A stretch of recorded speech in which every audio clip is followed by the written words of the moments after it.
Kick us off today. Good afternoon, everybody. Welcome to our 2022 CRE Commercial Real Estate Forecast. I'm excited to moderate the panel discussion today. My name is Darcy Pinasco. I'm a business banking development consultant for US Bank. I reside here in the Madison market in Wisconsin. My target focus is working with business owners to optimize their financial picture, whether it be on a lending structure or on a depository, the way they move their money.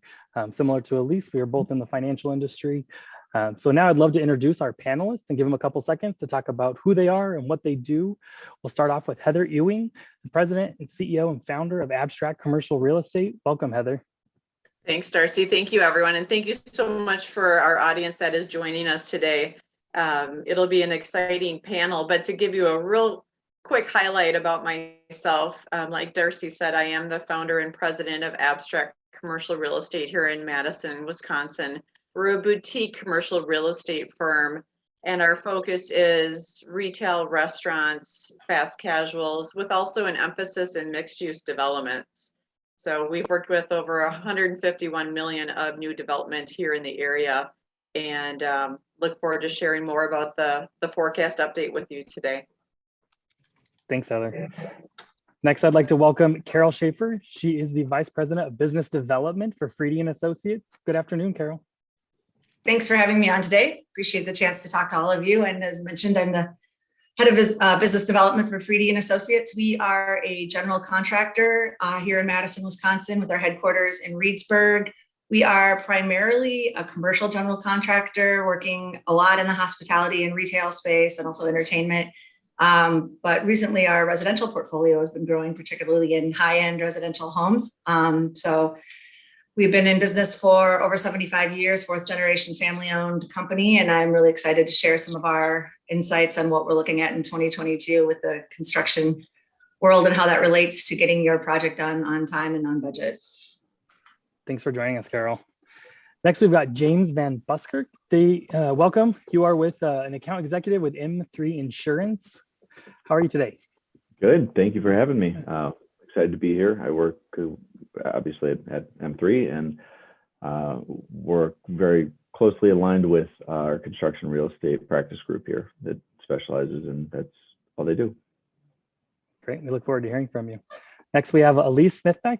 She is the first vice president of business banking with Park Bank. Good afternoon, Elise. Hi, I'm super excited about today.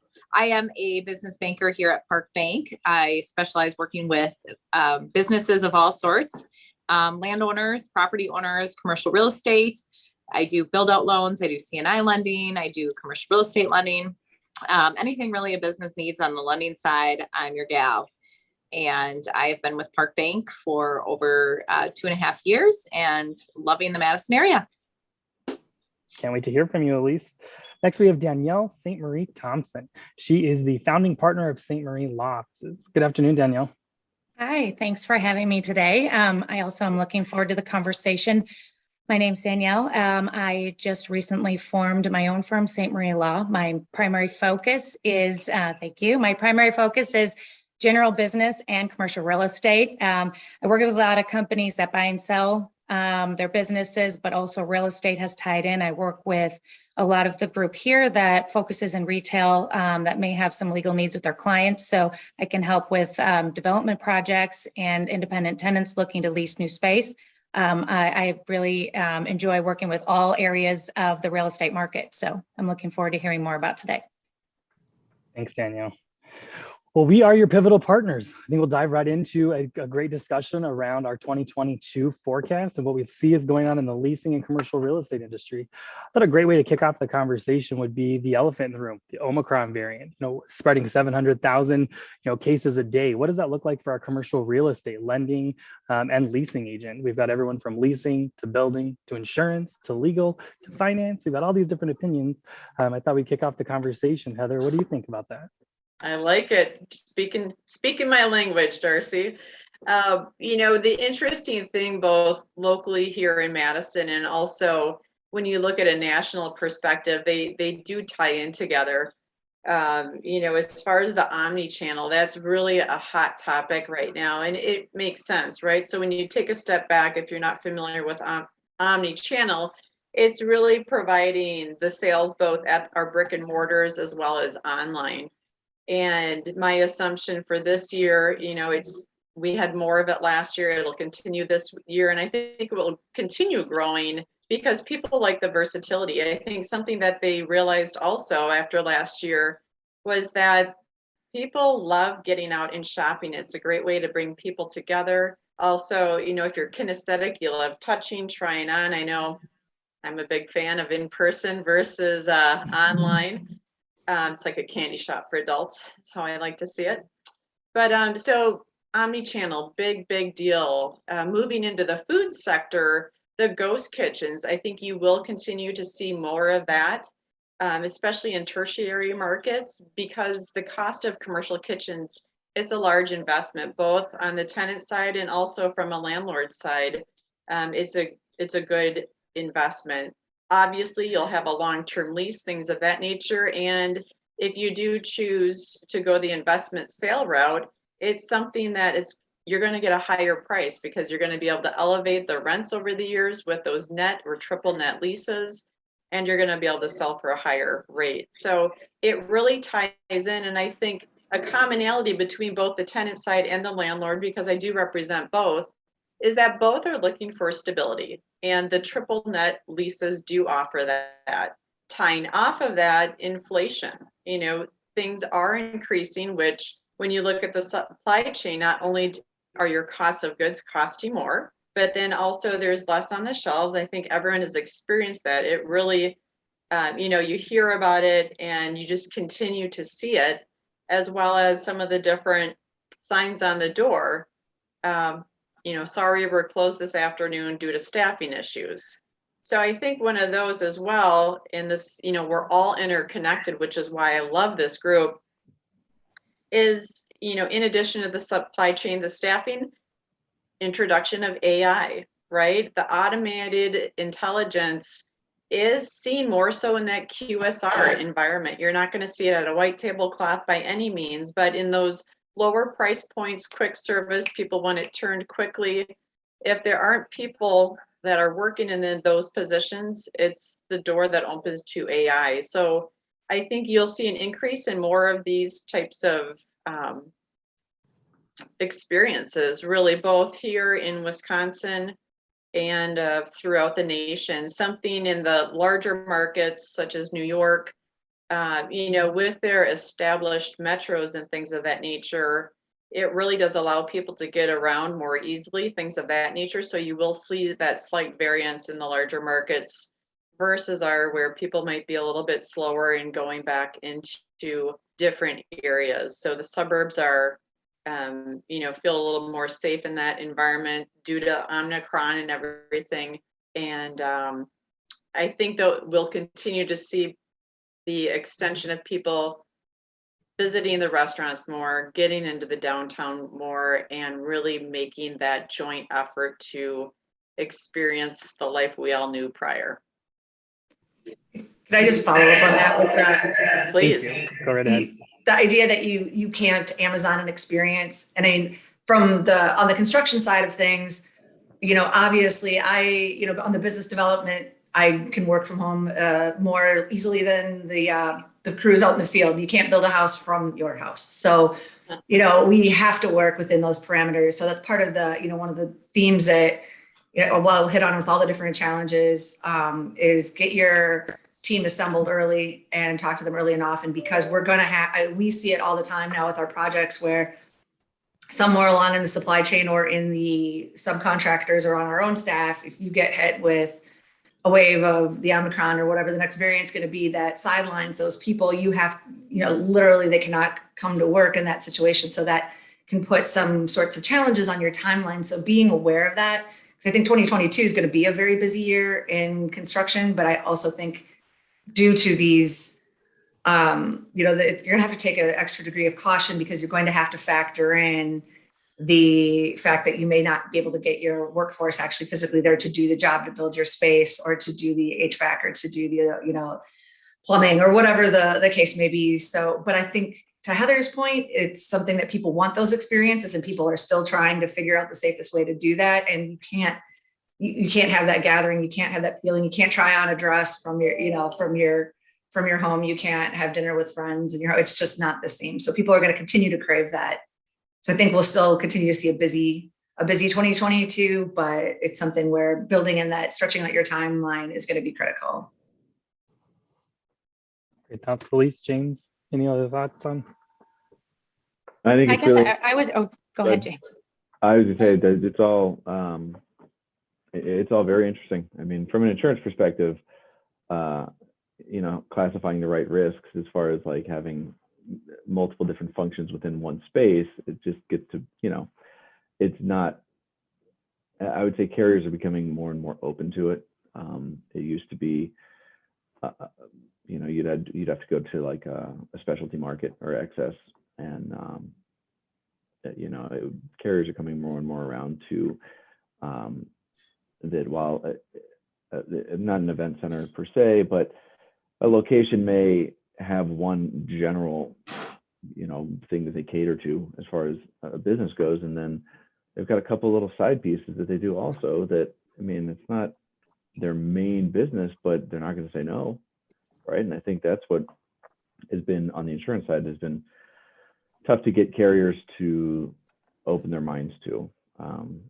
Underwriters are very, well, they're underwriters, so they like what they like, and sometimes you just got to hold their hand. And I think after years of folks in my seat holding their hands and kind of trying to get them comfortable with like, but there may be this additional little exposure. It's okay. We're not talking about like the rock climbing wall, but maybe they've, there's a small kitchenette in there, in the office. So anyways, I'm not to get into too many specific examples, but it's just so fascinating from an insurance perspective, trying to see our industry sort of come around to it, because we are slow moving. I mean, we use words like inland marine, so, which has nothing to do with a boat. Sorry, Danielle, go ahead. Oh, no, that's okay. I was just building a little bit on Heather and Carol as well, of their comments about bringing your teams together and wanting people to get out and actually go see the spaces. It's also really important to, when you're putting your team together, to have good communication with these companies, because I think all of these companies are handling change differently. Some are all coming back, some are doing part remote, some do want to repurpose space and figure out how to do that, and some want to make their space smaller, but maybe have opportunities to expand. And I think we all have to be open to that and being creative early on to make sure that we allow our clients an opportunity to do these things over time. If they're going to sign a 10-year lease and get into these long-term agreements, and I understand now people want to sign shorter term leases, but flexibility in these documents is necessary. And I think we need to be careful and cautious to put our boilerplate documents right now in front of our clients. We need to take a step back. I think maybe do a review, be thoughtful in this next year of really what those changes might entail, modify some of our provisions, or give them some more options to consider as they go under these new circumstances, because financially they might be a little leery, but I think people still are excited and interested in real estate and moving forward. The market's great, but I just would say as a caution, take a step back a little bit and review what you have and make sure that it fits the needs of your clients. And I have a question. Have you seen more of your contracts be a little more complex, or have you had to kind of wrap your mind a little bit around how to look at it a little more at a different light because of the different, the longer contracts with the different needs that are out there now? I do. I think that some of the provisions that people might have thought in the past were just boilerplate, like your force majeure clause or something like that. Now it's really important because construction is a concern, delivery of services and materials, and we want to make sure that we don't cause our clients to be kicked out of a contract because there was a supply shortage, or things in those types of provisions that you really want to make sure that they address. There's more contingencies and conditions, I think, that surround a commencement date of things. People want to make sure that they have a few more things buttoned up in advance without relying on they'll fall into place. I think they're a little more leery to do that. And so I've seen a lot more contingencies and conditions. put in documents recently. Good to know. And I would say as these contracts get more and more complex, please run them by your insurance people. Because if someone is going to require $10 million of cyber, that's not something you're going to get overnight. Or if someone needs a $100 million tower of liability, that's going to continue. I mean, it's been tough for the last year and a half, but it's going to continue to be tough this year. So often we get clients that come back to say, here is the contract that I just signed. What do you think? And I'm like, well, I think you already signed it. So I guess we'll just figure it out. But, if a lot of the times I think we run into what looks like probably boilerplate language, where it might not even be language that correlates to that type of coverage that they're asking about. Like, it's auto language used asking for general liability. And this is very oddly specific, I know, but that is something that your insurance folks should be hands-on, not reviewing your contract and saying do this and do that, but just keep them apprised of what's going on with it. Because if you're a smaller shop, if it's a small retail store, you're not going to need $5 million of liability coverage. I would not advise that you just go lowering your limits, but make sure that it addresses your actual risk. So that's kind of my 2 cents there. So Danielle, thank you for it. It's comforting to know that attorneys are looking at the contracts and looking to not make them as boilerplate. I sit a little bit deeper in my chair now. So Deep breath. So for those of you listening, before you sign, consult your insurance is what James is saying, right? yeah, just on the insurance part, right? Just on the insurance part and anything in that nature. I think Elise, did you have something to say as well? Yeah, I was just going to say, from a banking perspective, our conversations have really shifted in the since the pandemic started, and moving forward, talking to businesses about how they plan for things, and staffing, and kind of everything that everyone has said are the same conversations that we're having. It's interesting. A year ago, we were in the midst of the round 2 of PPP, which is, PPP is not back. But I think, and last year, a lot of businesses took out EIDL loans, things like that. So a lot of this government assistance has gone away now too. So I think people are starting to wonder maybe if things ramp up again, if that will come back or not. But it's very different right now. So I would echo that, Elise. I am happy that the PPP is, kind of wrapping up, but people need to realize that we've got to move on because government assistance programs aren't there, right? So you've got to go back to the drawing board with your banker and think about, let's look at that financial structure again. You touched on something, Heather, and actually everyone's kind of touched on that a little bit, is the supply chain. Maybe go to Carol and talk about supply chain. What does that look like kind of going into 2022 for you and your clients?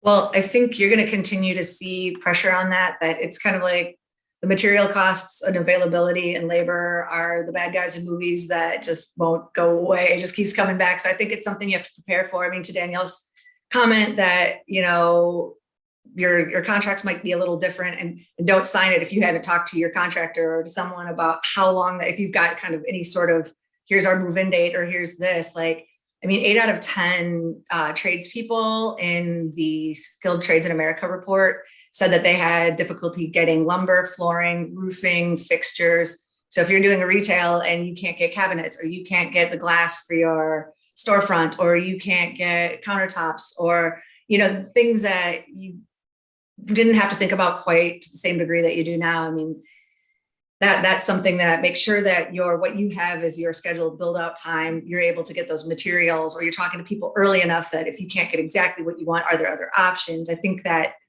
creativity and transparency is incredibly important in your conversations with your contractor. So as you're working with your design team and your contractor, you want to make sure that you'll be able to actually meet those deadlines given the supply chain and the material availability, because that has been, I can tell you anecdotally that there are a number of projects that we've had to work with the client to adjust the time frame. And luckily in this case, it wasn't something where they were under pressure to leave, but they simply literally could not get the materials. And even the folks that you're supposed to get them from will say, oh, it's going to be here on this date. And then it just doesn't happen. And, what can you do about it? So making sure that you have ample time and know what's available. And some people are kind of pivoting to instead of like, okay, we'll buy it as it gets close to when we think it's going to be the time, a normal timeline. We're like, you might take a little bit of a risk in spending a little more, but you have those materials, you have those fixtures, and we know we can get your project done. So that's kind of the looking at it that way. So I think that's going to continue to be a challenge in 2022. That's a good point. Heather, what does it look like for you as you're touring people and I'm seeing abstract real estate signs coming down all over town? Is this part of your conversation when you're kind of walking into a white box thing and you're looking to build out? What does that conversation look like with your clients? Definitely. So tying into what Carol said, I think it really requires additional level of detail and planning on everyone's behalf, because you think about it, 2+ years ago, you had a little more, if you want to say, of a fudge factor of, if something wasn't ordered right away, that you could expedite or get it in more quickly. Whereas now there's very finite dates. And that's where too, from the brokerage end, I am letting people know that they need to move quicker rather than later, and adding the buffered time in. And also from a negotiation standpoint, you always want to make sure you have the time to negotiate. And a lot of times, if it's a newer company that I'm working with or something like that, that they just don't understand the deal time, and to have your back up against the wall, kiss that goodbye for a good negotiation. So it's really proper planning, getting to things ahead of time, and do not procrastinate. So I would say that's kind of my rule of thumb, but really making sure people know that they need to ask the questions, receive the answers, and execute on their choices. Danielle, any thoughts around the legal perspective of this, around contracts and what if I can't get my doors open because I didn't have those cabinets, or my supply is not there, I don't have inventory to sell? What does that look like from a legal standpoint? Well, again, it goes to the original perspective from insurance of if you've signed it already, it's really tough to help out from those. If people come and have the conversations in advance of what the estimates are and projections are, a lot of times you'll want to allow terms for extensions. If this isn't here and everybody's working in good faith, they'll extend it another 60 days or 30 days. And I think those are easy provisions that can be put in so that the parties continue to work together. If they forget or get really excited about their project and go ahead and sign things too far in advance, I guess then it's to the discretion of the contractor or the landlord or things like that to see if they're going to be willing to be flexible. But sometimes I'm put in a box as well. If something's signed, it isn't always easy to undo or fix. And we're seeing builder's risk policies be extended, 60 days, no problem, is kind of a weekly conversation with ongoing projects. And, so that's fairly common. And it can be for whether it's supply shortage or labor shortage or availability. We're seeing that quite a bit. I would say too, we've seen some people request some draw periods get extended on their construction loans, whether it's home or commercial as well. What are you noticing in that arena, Darcy? Because I know what's nice is you and Elise are both in the lending arena, but slightly different, which is nice to have the perspective of both. Yeah, I would say in my arena, it's more, we need to talk about the financing now and get it ready now. So submitting financials, whatever the case may be, is starting it ahead of time. That way it's not, well, hey, now I found this product and now I need to purchase it. Now I need to finance it. It's like, well, we need to set up for that months in advance. So you're anticipating that financing out there. It needs to be available to you before you ever decided on what you're looking at in most cases. So it's starting sooner rather than later. I think is the thing to stress with a lot of business owners. And we're just coming out of the end of a year and everyone wants to, get everything in by the year's end. You're like, well, I talked to you about that in October. I told you it's going to take us 6 weeks to do that. We can't get that done by the 31st. That's just the reality. That's why we asked you the question. So we do have a question that came in that says, are contractors storing materials for clients? Are architects taking any materials available in consideration when making design changes to spaces and or new buildings? I guess I could probably field that one. I think it's honestly a case by case basis on the storing materials for clients, and depending on your capacity, we don't want to just become warehouses, but I know we've had a couple of clients where they had something that was able to come in and we had the capacity to store it for them. So we have done that. I guess it depends on the capacity and the situation, but it is happening at least to a certain level. And then in terms of the architects, that would actually be a question I would have to take and check on, because I'm not certain off the top of my head, unless somebody else here knows or has had any other conversations on that. I have not personally dealt with that, but I can certainly check on that for you.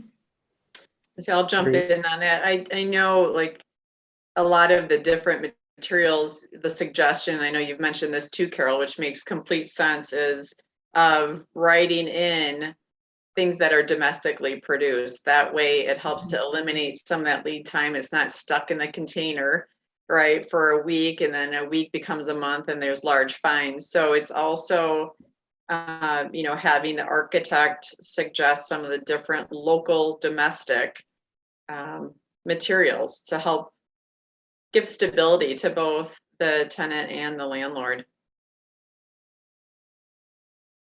Definitely makes sense. It's nice to support local.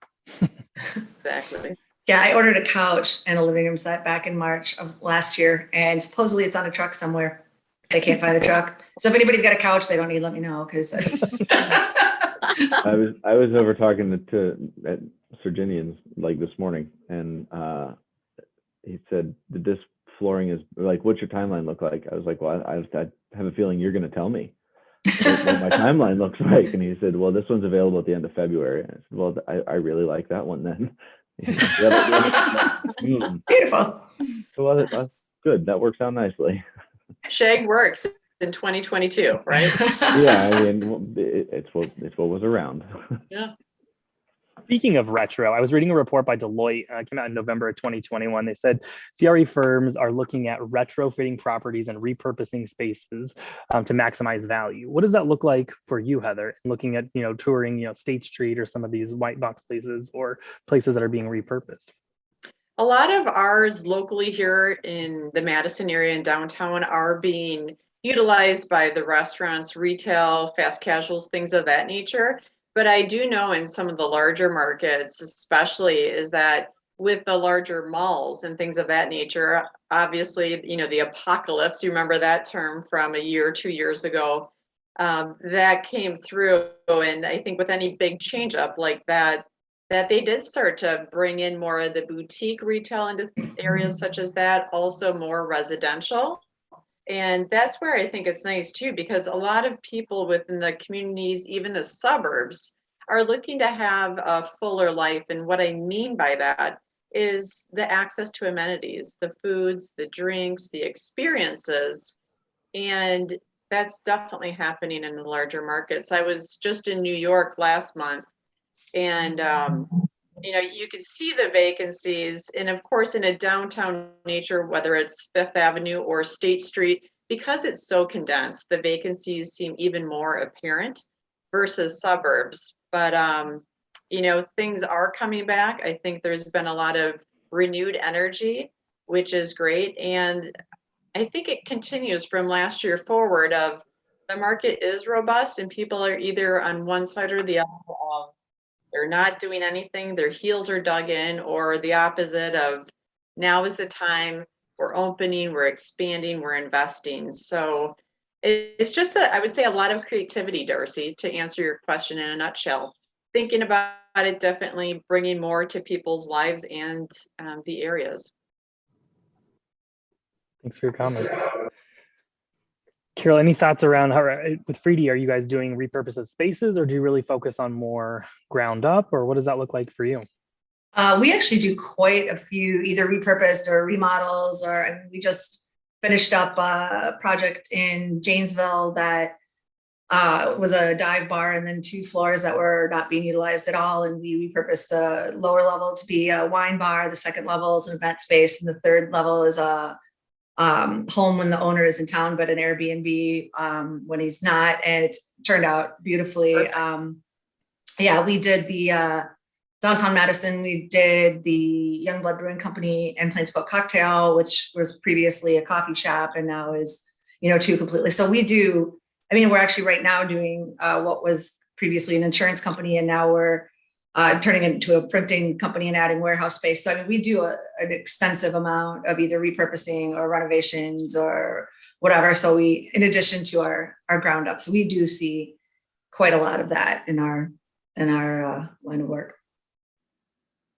I think I think some business owners still are back to kind of that experience comment. I think, so for example, there's a restaurant in Oregon that most recently turned in a banquet space into a golf simulator / bar opportunity. So, and just going out along with that experience comment, they're repurposing, a banquet hall that didn't get used all that much to something where people can come in and enjoy something. So I think people are thinking creatively outside the box of how they can repurpose their existing locations and existing business to kind of better suit what's going on. Definitely. Stretching creative minds, right? It's getting that critical thinking brain moving a little bit in all different industries. We had another question come in. It was actually next on my list. It's downtown versus suburbs. Do you see a trend of people migrating to the suburbs or rural markets versus the downtown urban areas, especially for retailers or general development? I'll jump in on that one. So I think when everything initially, if you want to say hit the fan, especially here and then in the larger markets, I'll give a couple examples. Here in the downtown, it was struck really hard. A lot of vacancies, a lot of problems, stigma, if you want to say as well. And in the larger markets, California, New York, you saw people, due to the immense density, moving out. If you think about it, people's safety, health, right? Maslow's hierarchy of needs, that's right there at the bottom. It's first and foremost. I think as time is wearing on and people are getting used to your cute little masks and everything that we've got, is that some of that is not quite as prevalent in people's minds because we're used to taking different precautions, things of that nature. So I am noticing in the downtown retailers, restaurants, things of that nature, settling back in, signing leases. I signed 4 on State Street last year. And then that's where too, subdividing some parcels to make those larger developments, allow greater creativity. I think something we're noticing on today's webinar really is honing in on being timely, not procrastinating, and also being creative. I think if I were to give a top 2 that people should really be cognizant of anything related to commercial real estate, it would be those 2 points. So I think more and more it will continue to fill in here in the downtown. There's an energy, there's a buzz, what everyone has hit on of people want experiences, they want to be connected, they're tired, like everyone loves the family, but they need to get out a little bit more and experience this thing called life. So I think you will see it continue filling in New York and California as well, and the other areas, the large densities. Yeah, I'd say on national, I watch on a national level, not closely, but generally. But you can watch over the last 5 years or so, like the mass exodus from New York and California out to places that are, it's usually driven, and be careful here, right? It's usually driven by legislation, local legislation there that if it's more favorable, and anybody that's taken an accounting class will tell you, if it's more favorable to, and cost effective to up and move to Texas, then they're going to up and move to Texas. And, and I think at least in New York, we had seen a few years ago, there was major tax incentives for businesses to start and remain in New York, in upstate, just outside the city. And it was effective for a while, but, once that starts to once that eases and the tax advantages aren't necessarily there as much. I mean, with how small the world has gotten in the last 10 years, it's relatively easy to up and move, particularly if you're just moving, offices, if you're just moving office equipment and, doing a new construction outside of Austin, Texas is not hard to do. And if I'm not mistaken, I believe I just recently read that Madison is one of the top cities that has seen an influx of tech workers. Yeah. So yeah, and it's, they can do their job more remotely, and we still have a high quality of life. And like Heather said, people want those experiences, and downtown, is a great place to have that. But yeah, I think in 2020, we were the top, and most recently we were still the top cities in the country where tech workers are migrating, which is fantastic. So yeah, it's funny. I have a lot of family down in Austin, and they asked me, they're like, what's Madison like? What's Madison? I said, it's like Austin like 25 years ago before everybody showed up.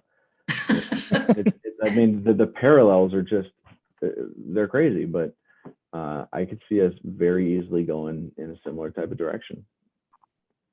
Well, and I think jumping in on that too, James, is that Madison is much more stable than other areas within the nation because of the tech, the UW, and then also the state capital. So that also has been a draw. And when you look at, everything, the COVID, that we have bounced back more quickly because of those different elements, which is also a draw, not only from, the commercial perspective, but also people wanting to live in that type of environment. So it all factors together. And if you think about IT, there's a lot of younger people. So Madison is a big magnet for the millennial demographic as a result of that in the offerings.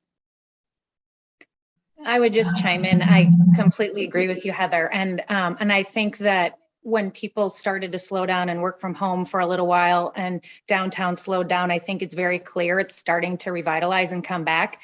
One of the positive things that I guess I have seen from my perspective is this has forced the communities around Madison to put a little money and thought into their own planning and infrastructure. I've noticed a lot of development going on around me. Developers from Madison are coming in the Stoughton area to come around by the lakes and the rivers and revitalize some of the areas. So it's been refreshing to see that as well. I think that maybe everybody thinks there might be more opportunity with people working from home, so they're putting a little skin in the game in their own little communities.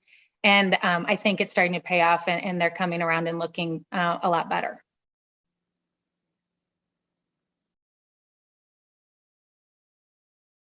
I would agree. We did have another question come in. Do you see the City of Madison comp plan needing to be revised in order to accommodate the new normal based on COVID and the changes that are being experienced? Examples of working from home versus offices, and also the housing needs. Well, I can tackle that to begin with, given my past experience working with the zoning code and the comp plan in the City of Madison in that capacity. I think they're constantly in a state of revising various parts with the special area plans and with the the updating. The comp plan itself is more of a broad land use. And I know there also has been legislation that's trying to change your ability to put smaller housing units by right into different neighborhoods. So it's constantly a discussion about that sort of thing. And I think it does need to be, it would be great if people, within various neighborhoods and within would bring some of that forward, because sometimes it takes government a little bit of a lag time to see the impacts of things that are happening out in the private sector. So they don't necessarily accommodate for it. I mean, I saw it with projects where they were holding people to the previous neighborhood plans that were from, 15 years ago, and how much has changed in 15 years, let alone in 2, where you probably fit 15 years worth of changes in. So sometimes the city is a little bit, municipalities are a little bit slow in catching up with what's actually happening on the ground. So that's something where, any kind of advocacy you can be involved in is important to help push some of that, because I definitely think that things need to be relooked at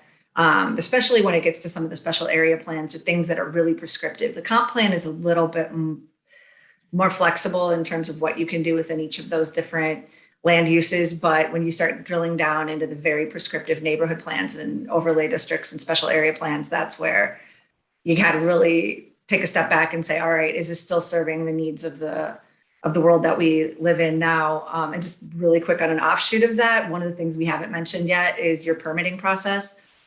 I kind of alluded to it, but as a part of all of this, where you're considering how can I get labor and how can I get materials, I've had several different clients that we've worked with that we thought, we're told that there've been approvals and we move forward and then you find out there's not, or these things that haven't been done. Make sure that you know that what you want to do is allowable and the way you want to do it in the space that you're doing it or on the land that you're doing it. So that is where talking to Danielle and Heather and, people like myself that know those things, like consult early on that, because the last thing you want to do is like get really excited about a space and find out that's not a permitted use or even a conditional use, or you're not able to do what you want to do in that space or on that land. So that was a little segue off on that. But I mean, I think both Heather and Danielle can speak to the importance of having the proper permitting and uses in place. Yeah, I was going to say that's definitely an important and integral in the conversation, I'd say as well, because people don't realize, again, going back to that proper planning, right? The lead times to have something rezoned or, having a lot subdivided, things like that. And sometimes it works out and sometimes it doesn't because, like I worked with a group that was going to start a pizza company and purchase the property, and we had it rezoned, and it was, it was pretty simple, clean cut going through the measures. Whereas a project Danielle and I were working on again that a while back that didn't make it through the finish line of, you do encounter things that are not disclosed and things of that nature. And so it's really listening to your clients of what they value, what's important to them, so that we can use our expertise, as this panel in each of our respective areas to help them understand the pros of choices, the cons of choices, and to ask them the questions that will draw those answers out so that they can make the best choice for them. And it's a very timely process. It's not A to B, it's A to M to D to Z, O in between. And, so it's a varied process. I must say, I kind of like the online for the city meetings. It's pretty efficient, but like you said, Carol, there's just a lot to be factored. And I know Danielle can speak to that as well. But I think just as my summary to that would be never assume.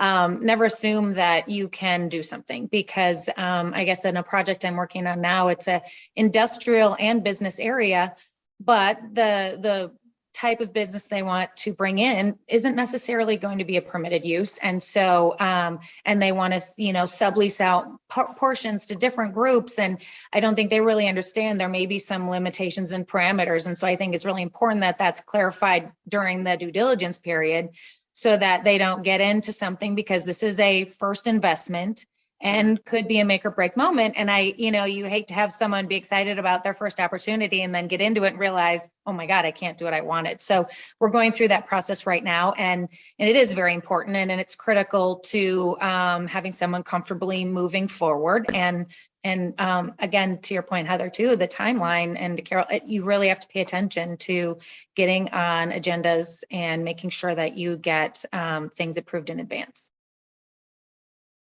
Great comments. Carol, you made a comment about you thought there was a couple of projects that you were good to go, and then obviously something came up and it wasn't good to go. What was like a red flag maybe in that process that maybe was missed, or what happened where you thought you were good to go and everyone was hunky-dory, and then all of a sudden this roadblock comes and everyone's like, oh, everything stops? Well, in a couple of these specific cases, it was something where we were brought in at the 11th hour. And so we were, it's like, here, go do this. And it's like, okay, but, both our owner and I have this experience with, we're like, well, what about this permitting? What about that? Are you okay? And they're like, oh yeah, we should be fine. And we're like, all right, trust but verify, we're going to go find out. And so that when there's certain things just in terms of like documents or what, language they have that has not been put in front of you, you're like, okay, we might run into some issues here. And at that point, there wasn't a lot we could have done to go back in time, but, and fix that. But we knew right away that there were potentially some some challenges because there are just very specific steps you have to get to permitting. And to be fair, a lot of people are, they're not coming in as a developer. There's someone who has, they're really good at building a widget, or they're really good at this service, but it's a complicated process. And so a lot of people are like, oh, we'll just do it ourselves because I'm, handier. And then all of a sudden you start running into those things. And, so it was more, as soon as we got involved, saw that there were concerns that we had to have addressed. And so we're able to work through the process, but it caused a few more hiccups in cost consideration and timing than had we been involved, 3 or 4 months prior. So that's just, that's what we saw. Well, your expertise in zoning and stuff like that definitely plays a key hand in helping your clients find success, right? And prevent those hurdles from coming up. So start with you first, not the 11th hour. Well, I mean, and honestly, like Heather and Danielle can tackle these things too. We just have, I'm kind of an unusual skill set and a general contractor, but we could speak that language with them. But you should have if you've got someone that you're working with, make sure that those are questions that you ask about is like, is this a permitted use? Is this a conditional use? Do I have to go to the neighborhood? What do I have to do? Those are just really critical questions as a potential tenant that you want to know before you get too far down the road. So, and that's what Heather and Danielle are also experts at. So I can help with that. What's nice though is, that's a value add that you offer in construction that typically you don't find. So that is nice. Just like some brokers don't, haven't subdivided a lot of parcels or done a lot of these other things, that it's kind of nice because each of us in our own area of expertise have unique backgrounds that we can service people in up level, to help them get what they want sooner, better, and, in a more cost effective, less liability way. Mm-hmm. Agreed. So we're talking a lot about 2022 forecasting. So in preparation for looking for a new location, whether you're expanding or you're looking to start out a new location, what are some things to look forward to or look for now in 2022 that you may not have looked for or considered in, we'll say, pre-pandemic 2020, like 2019? What does that look like now? I would say as far as looking at retail space, I think it's just really sharpening the pencil. I think there's still a lot of the same attributes, if you want to say, or steps that you want to check off. For me, it's always very important that people are clear on their demographic. And because I do a lot in the downtown, people will see my signs and call. And, a lot of people just want to be in the downtown due to the density. But it's really for someone that is established. And I think it's important too. And this is where, I kind of coach people through the process of ensuring everyone knows their demographics. If it's a newer retailer or maybe a new concept for an established group, speaking with the lender, I pull in the contractor, attorney. And I'll make sure I pull insurance in sooner. Before you sign the contract. I know, I'm like, this is my confession, James. I'm in we can talk about it later. Yeah, exactly. Hope I still make it into heaven after that. But so I think it's really just making sure, following people through the process tightly. I joke that back to my days of operations for 11 years, many years ago, that it's really streamlining the process in that close communication to make sure everything is getting I's dotted, T's crossed. They're talking to the lenders, insurance now, construction, attorneys, and just making sure that lineup is really tight and things are done ahead of time. So I think 2022 versus last year is allowing greater lead time for the construction process.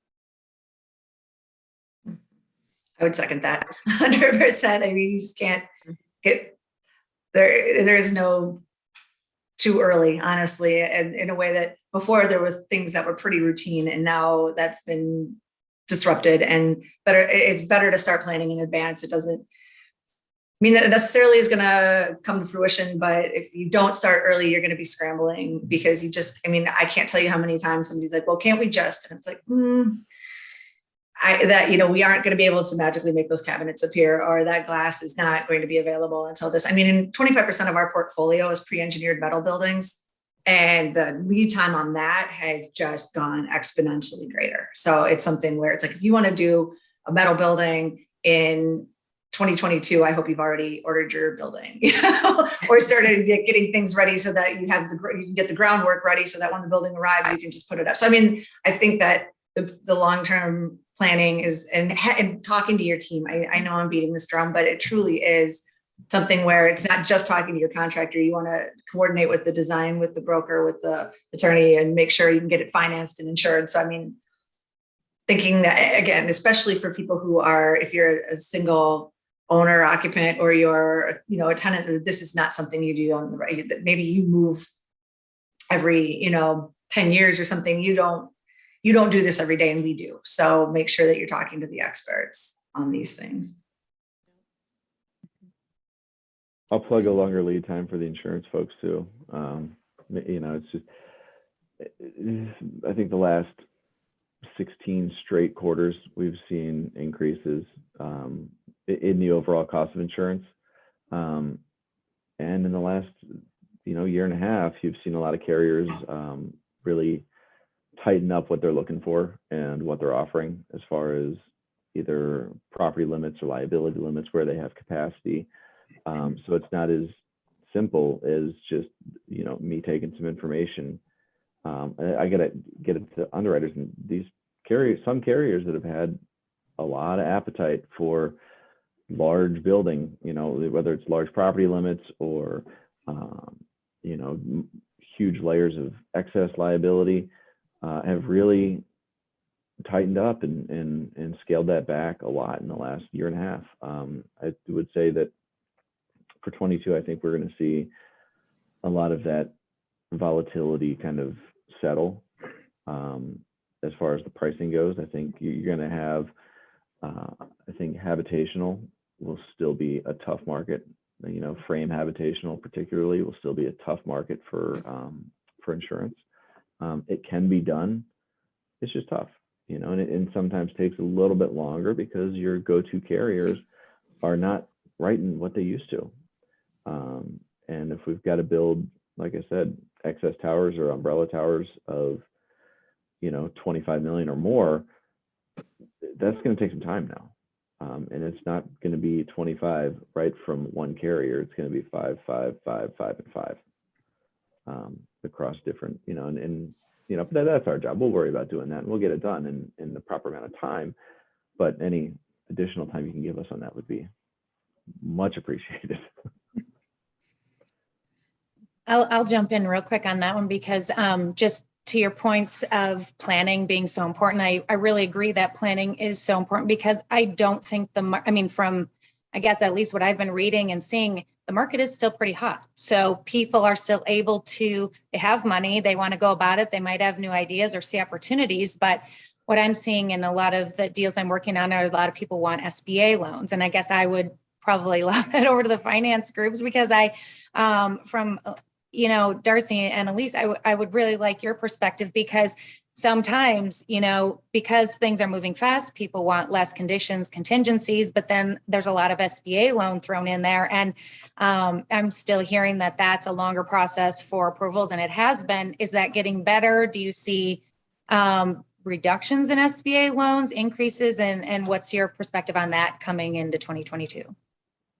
I certainly have seen an increase in demand for SBA loans. I think our bank across the board has. In the past, we haven't been a real strong SBA lender, but we're doing more and more every day. The lead times are long.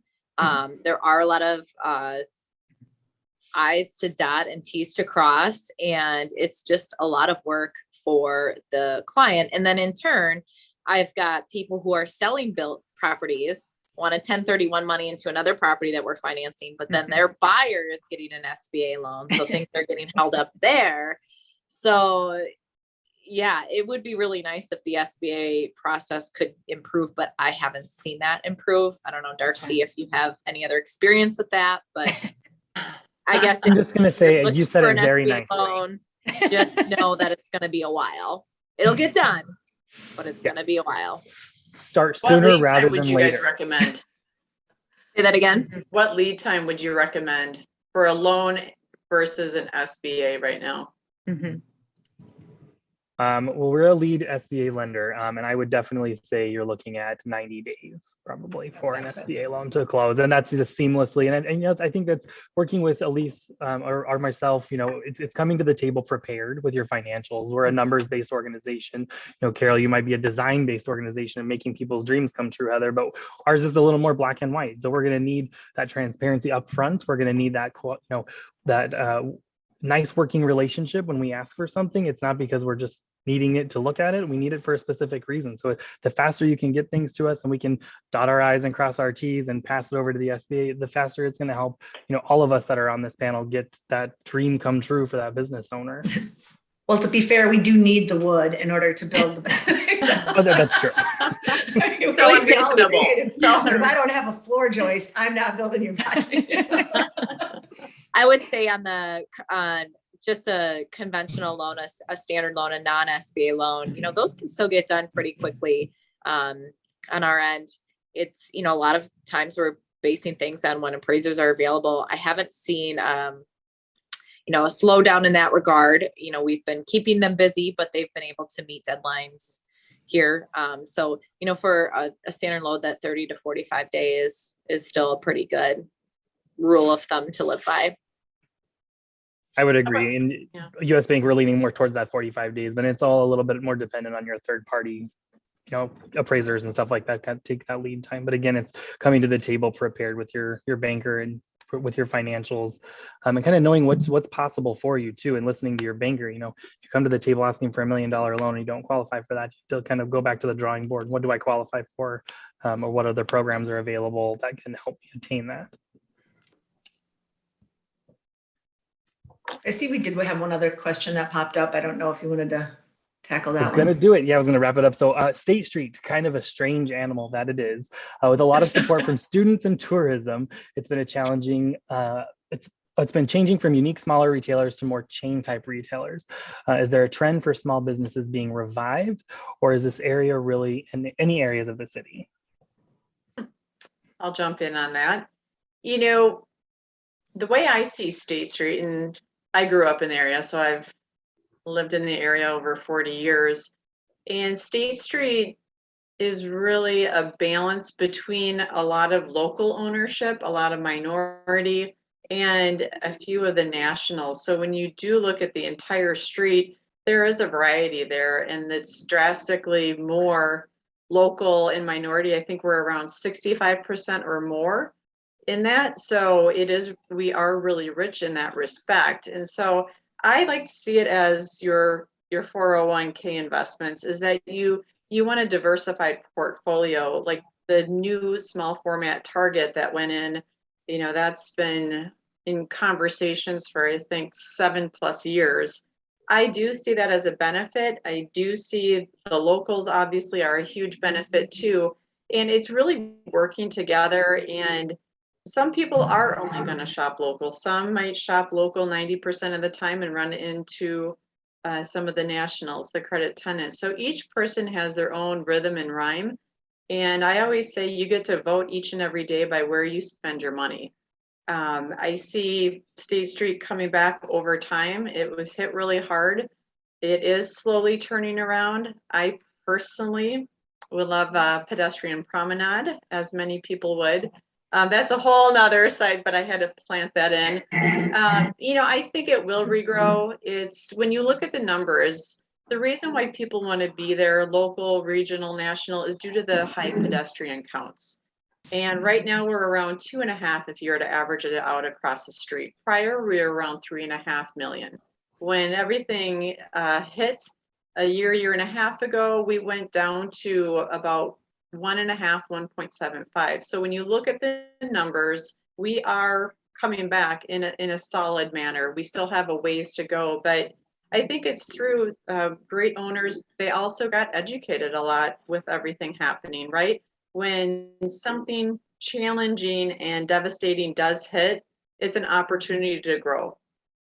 A lot of business owners have improved not only what they're offering, but offering it online. I would say that's a big advantage that many didn't have before. So I would never wish, you know, the challenges that they went through, that we all went through, But I am really happy to see that they did pivot. People are strong. They had that zest for their livelihood, obviously, their stores offering their brick and mortar, but also online, or just even having a web presence, believe it or not. Some didn't. So there's a big variety within State Street. I do anticipate growth, further growth, and I anticipate a lot of growth both locally, some regionally, and nationally as well. Yeah, from the words of one of our local retailers on State Street, he said by the closing of American Apparel and the Gap, it really hurt his business because they were the alternatives for their undershirts or for whatever their other apparel was, and complementary to whatever his product being sold was. Yeah, So they kind of balance each other out. I think they work together in some cases. definitely.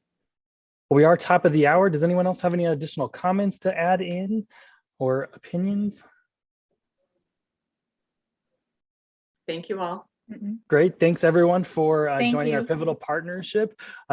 Heather, Carol, James, Elise, Danielle, your insights are invaluable to everybody and I really appreciate it. Continue. I look forward to our next presentation and I hope you all stay safe and have a wonderful afternoon. Mask up and stay safe. Love it. Thanks Thank you very so much, Darcy. You did a great job. everyone.